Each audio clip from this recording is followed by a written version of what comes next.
Latest episode দেখুন একদম add free.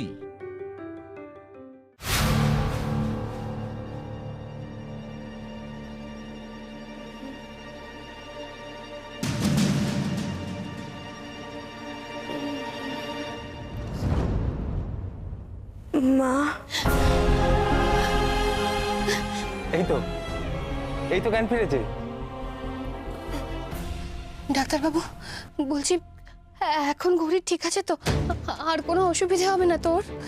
আশা তো তাই করছি, তবে আপনি বুদ্ধি করে প্রথমেই ওর গলায় আঙুল দিয়ে বিষটা বার করার চেষ্টা করেছেন না, এতে কিন্তু অনেকটা কাজ হয়েছে। মানে বিষটা পেটে গিয়ে রক্তের সঙ্গে মেশার সময়টা পায়নি। তারপর আমাকেও আপনি ঠিক সময় মতো ডেকেছেন, তারপর আমি তো যা করার করেইছি। মোদ্দা কথা হলো সময় নষ্ট হয়নি বলেই কিন্তু উনি এই যাত্রায় বেঁচে গেলেন। গৌরী চুপটি করে শুয়ে থাকো, তুমি একদম ওঠার চেষ্টা করবে না। মা বাঁচিয়েছে, মা বাঁচিয়েছে। ডাক্তারবাবু আপনাকে একটা অনুরোধ করার ছিল।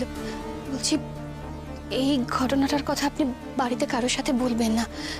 বুঝতেই তো পারছেন আমাদের বাড়ির কি পরিস্থিতি এখন। এই শোকের বাড়িতে যদি জানাজানি হয় যে ওরই কি কাণ্ড ঘটিয়েছে, তাহলে আরো জটিলতা বাড়বে। কি ডাক্তার, গৌরী কি কি হয়েছে?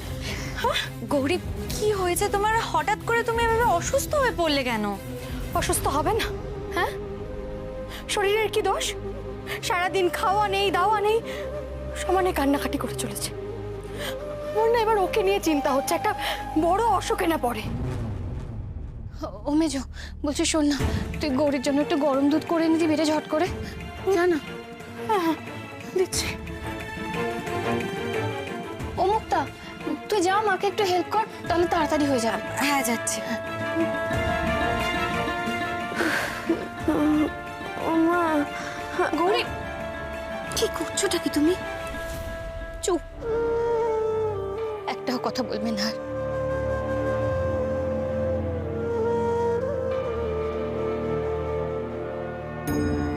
তোমার পাপের ঘোড়া পূর্ণ হয়েছে শৈলজা, এবার তোমার বিনাশের সময় আগত। তোমাকে শাস্তি দেবে ঈশ্বরের অংশ আর দেবীর সন্তান, সে আসছে।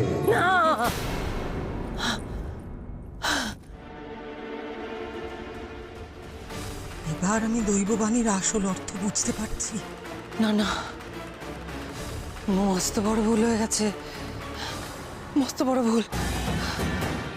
ঈশানকে নয়, গৌরীকেই আমার মারা উচিত ছিল।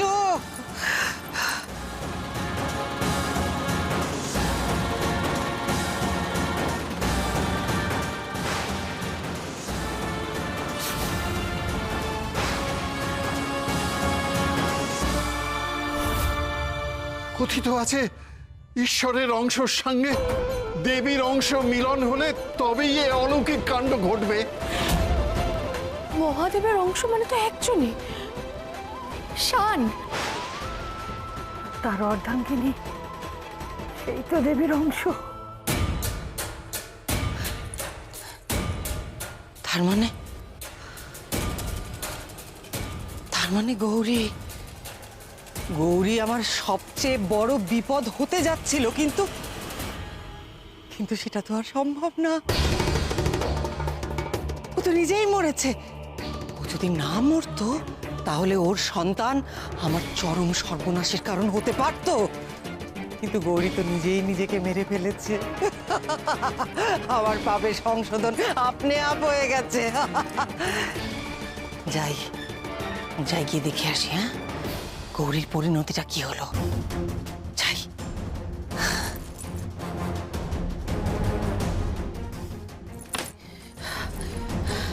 এতক্ষণে নিশ্চয়ই গোটা বাড়িতে হইচই পড়ে গেছে। আমি একবার দেখে আসি গৌরীর কি পরিস্থিতি। হ্যাঁ, কি মাধুরী, মুক্তা, তোমরা গৌরীর ঘরে যাওনি? এখনো কি করছো এখানে? হ্যাঁ মানে আমরা তো এই তো গৌরীর ঘরে আসলে ওর শরীরটা খুব খারাপ, মানে একটু দুর্বল হয়ে পড়েছে আর কি। তাই একটু গরম দুধ আনতে যাচ্ছিলাম, দিদি বললো যদি খাওয়ালে একটু ঠিক লাগে। আসলে মেয়েটা তো কিছুই খাচ্ছে না, তাই। কি?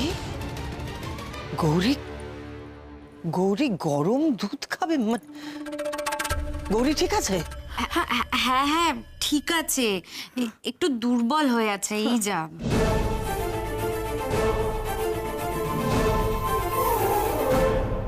কি ব্যাপার বলো তো মা, এই শৈলমাকে না বোঝা খুব দায়। খুব ভালো করেই বুঝি আমি এই শৈলমাকে। মানুষটাকে এক বিন্দু বিশ্বাস করা যায় না। না জানি গৌরীর কোন ক্ষতি করার চেষ্টা করছে, আবার কে জানে। তুই কি করতে যাচ্ছিলি তুই গৌরী? কি ভাবছিলি তুই? নিজেকে শেষ করে দিলে সব সমস্যার সমাধান হয়ে যাবে? কি করব বলো তো মা, বেঁচে থেকে কি করব? যার সঙ্গে আমার জীবনের সবকিছু জুড়ে ছিল সেই তো নেই, তাহলে আমি বেঁচে থেকে কি করব? আমি থাকলে তো কারোর ভালো করতে পারবো না, বরং আমি চলে গেলে সবাই ভালো থাকবে গো, সবাই ভালো থাকবে। দেখ গৌরী, আর যদি আমি তোর মুখে এই আত্মহত্যার কথা শুনতে পাই না, তাহলে কিন্তু আমি তোকে খুব বকবো, ভীষণ শাসন করবো তোকে আমি। শাশুড়ি মায়ের হাতে মার তো খাওনি কখনো, খেলে তখন বুঝবে তুমি।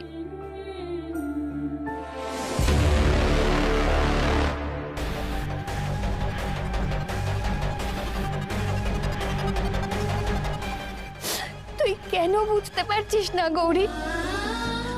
আমার ছেলেটা তো সবকিছু সবাইকে ছেড়ে চিরকালের মতো চলে গেছে বল।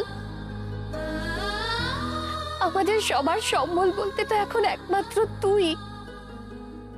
আমার সবকিছু তো এখন থেকে তোকে ঘিরে মা। আর তুই কিনা স্বার্থপরের মতো এরকম একটা কাজ করতে যাচ্ছিলি। গৌরী, গৌরী তুই আমার কথাটা শোন গৌরী। আমি তোকে কিছুতেই হারাতে পারবো না গৌরী, আমি তোকে কোনোভাবেই হারাতে পারবো না। আমি সবেমাত্র আমার সন্তানকে হারিয়েছি। আমি আর এক সন্তানের মৃত্যু শোক সহ্য করতে পারবো না গৌরী, আমি কিছুতেই সহ্য করতে পারবো না। তুই আমার কথাটা বোঝার চেষ্টা কর, আমি কিছুতেই তোকে হারাতে পারবো না, আমি কিছুতেই পারবো না গৌরী, পারবো না আমি। আমার এই বিয়েতে আপত্তি আছে।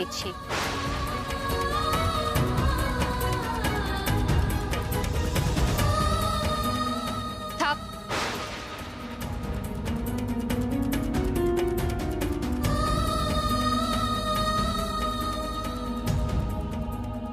কিন্তু মা, তুমি তো আমাকে পছন্দই করতে না গো, তাহলে আমি জানি আমি অনেক অন্যায় করেছি গৌরী, তাই হয়তো ভগবান আজকে আমাকে এইভাবে শাস্তি দিচ্ছে, এত শাস্তি দিচ্ছে আমাকে। না না মা, গৌরী গৌরী কি করছো? সামনে আস্তে আস্তে। না মা, তুমি এভাবে বলো না গো, এভাবে বলো না গৌরী।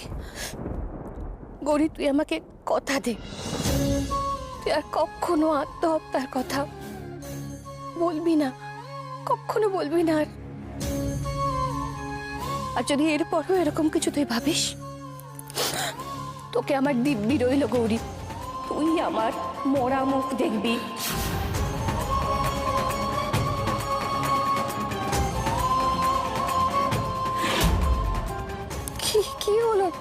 কি হলো? কথা দে আমাকে, এক্ষুনি কথা দে গৌরী। তুই আর কখনো এসব ভাববি না, তুই আমাকে ছেড়ে যাওয়ার কথা ভাববি না, কোনোদিন তুই আত্মহত্যা করতে যাবি না। তুই কথা দে গৌরী, আমাকে এক্ষুনি কথা দে, তুই আমাকে এক্ষুনি কথা দে গৌরী।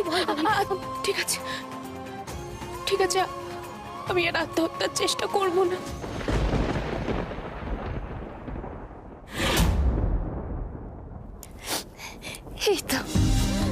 এই তো আমার ভালো মেয়ে, আমার লক্ষ্মী মেয়ে তুই। তুই দেখিস গৌরী, আমি না তোকে খুব যত্ন করব, আগলে রাখবো তোকে। আমি একটুও অযত্ন হতে দেবো না তোর, কখনো না। ভগবান আমার ছেলেটাকে তো কেড়ে নিয়েছে, তার বদলে হয়তো আমাকে একটা মেয়ে দিয়েছে।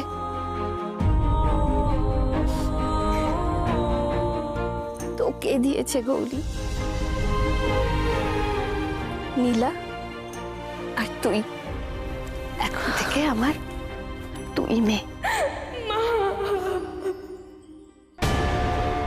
শ্রীমতী, এই শ্রীমতী আমার ভাড়া ভাতে ছাই দিয়ে দিল। আমার এত সুন্দর একটা পরিকল্পনা একেবারে ভেস্তে দিল। না না, এত সহজে আমি হাল ছাড়বো না। ঈশানকে মেরেছি, এবার যদি দেখি গৌরী নিজে থেকে মরছে না, তাহলে আমি ওকেও সরানোর ব্যবস্থা করব।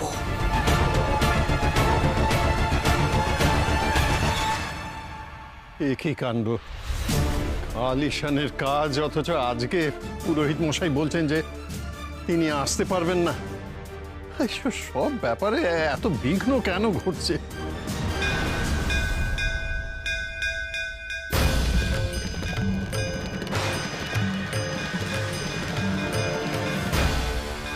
কোনো বিঘ্ন ঘটবে না।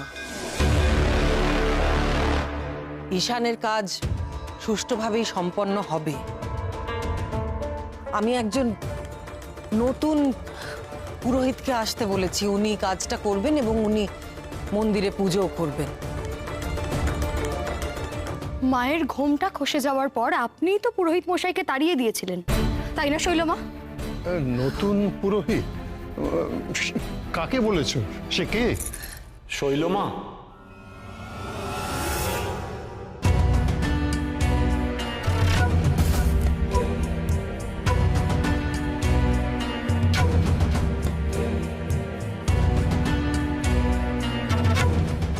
নমস্কার। আমি আপনাদের ঘোমটা কালী মায়ের পুজোর নতুন পুরোহিত। আপনি এসেছেন? আসুন আসুন, হ্যাঁ আসুন। উনি খুব গুণী মানুষ, আমি অনেক দেখে শুনে বিবেচনা করে ওকে আসতে বলেছি।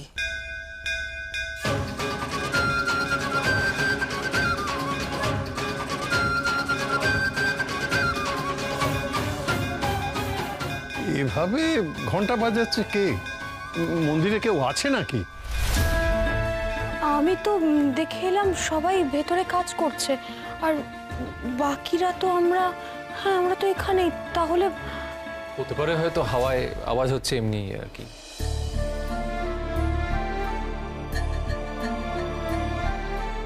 আচ্ছা, তাহলে বলছিলাম যে শ্রাদ্ধ শান্তির কাজটা হয়ে গেলে আপনাকে সবটা বুঝিয়ে দেওয়া হবে। আপাতত আপনি আপনার মতো করে নিত্য কাজটা শুরু করুন, যদি কোনো অসুবিধা হয় আমি আপনাকে সাহায্য করব। বেশ মা, তাই হবে। আপনি নিশ্চিন্ত থাকুন।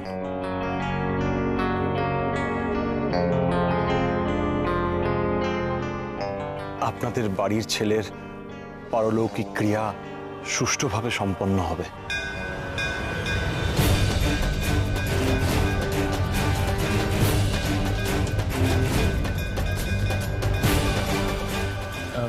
বলছিলাম যে আপনি যদি শ্রাদ্ধ শান্তির কাজে কি লাগবে একটা লিস্ট করে দেন তাহলে। শুনুন, শ্রাদ্ধের কাজে কিন্তু আমরা কোনো রকম কার্পণ্য করব না।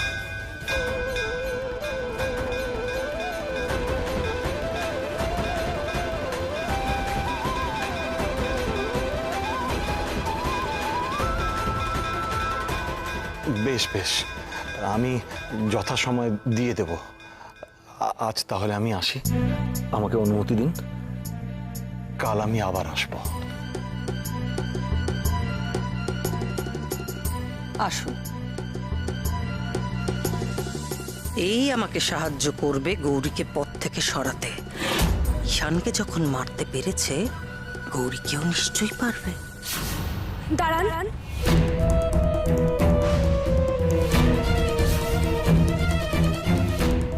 সর্বনাশ, গৌরী ওকে চিনে ফেললো নাকি? আমি কি আপনাকে আগে কোথাও দেখেছি? না মা, আমরা তো আগে কখনো আমাদের পরিচয় হয়নি। আমার কেন জানি না মনে হচ্ছে আমি আপনাকে চিনি। আপনার কোথাও ভুল হচ্ছে মা, আমাদের আগে কখনো সাক্ষাৎ হয়নি। আচ্ছা আমি আসি, হ্যাঁ? আচ্ছা আমি সময় মতো ওই শ্রাদ্ধের ফর্দটা পাঠিয়ে দেবো, হ্যাঁ? আজ আসি, হ্যাঁ?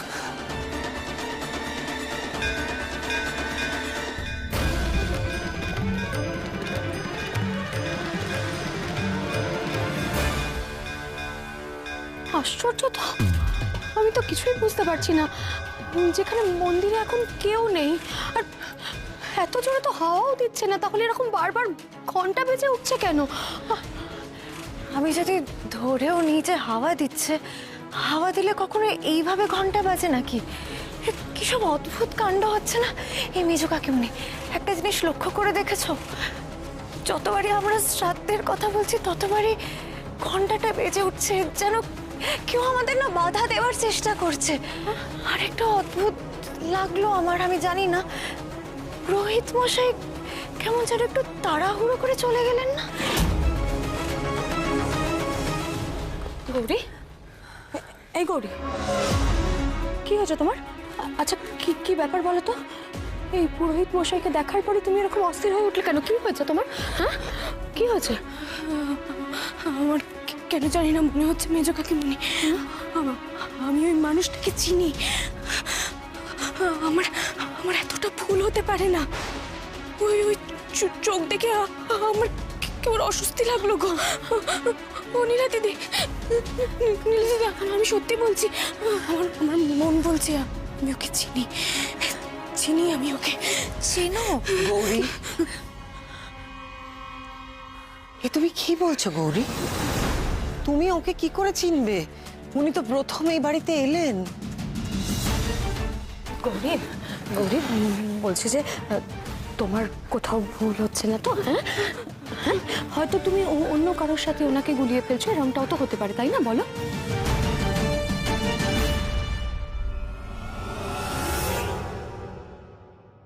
গৌরী,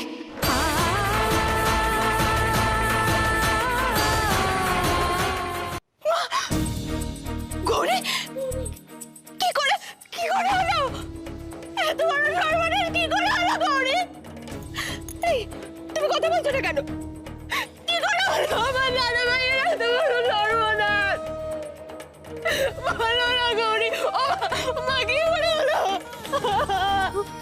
তোর আসতে এত দেরি হলো কেন? আমি ফ্লাইটের টিকিট পাচ্ছিলাম না, বিশ্বাস করো মা, আমি মেনে নিতে পারছি না। এই গৌরী, তুমি কেন চুপ করে আছো? বলো না। আমার দাদা ভাই, মা, আমরা কি কখনো ভাবতে পেরেছি বল আমাদের জীবনে এত বড় সর্বনাশ ঘটে যেতে পারে?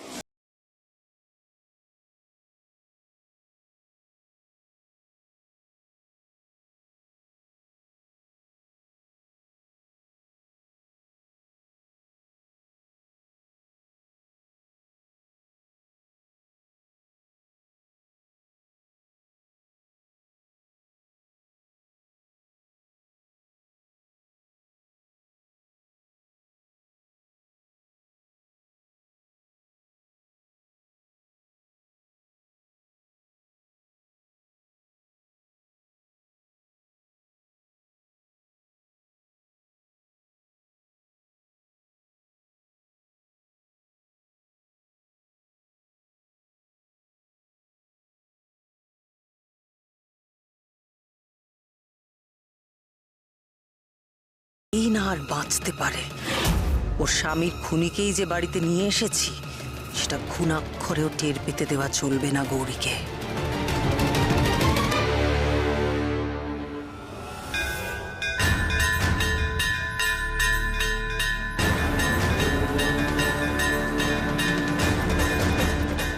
কেন আমাকে ডাকছো তুমি? হ্যাঁ, আমি তো বলেছি তোমার কাছে যাব না আমি।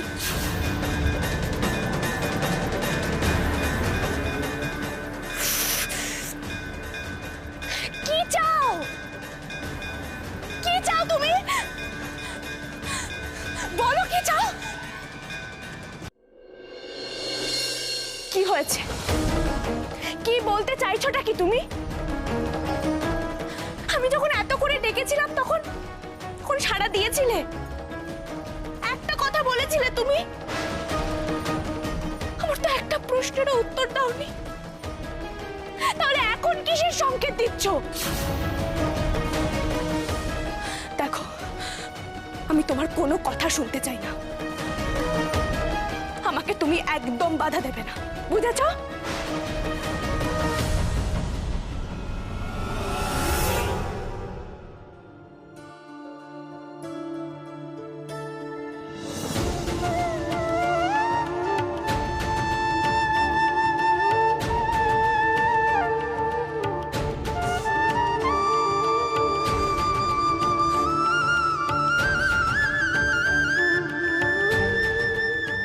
দেখো, একদম আমাকে ডাকবে না তুমি। নেহাত আমাকে মা আটকালো, তাহলে আমার এই মুখ তোমাকে আর কোনোদিন দেখতে হতো না। আর আমি আমার মুখ তোমাকে দেখাতেও চাই না।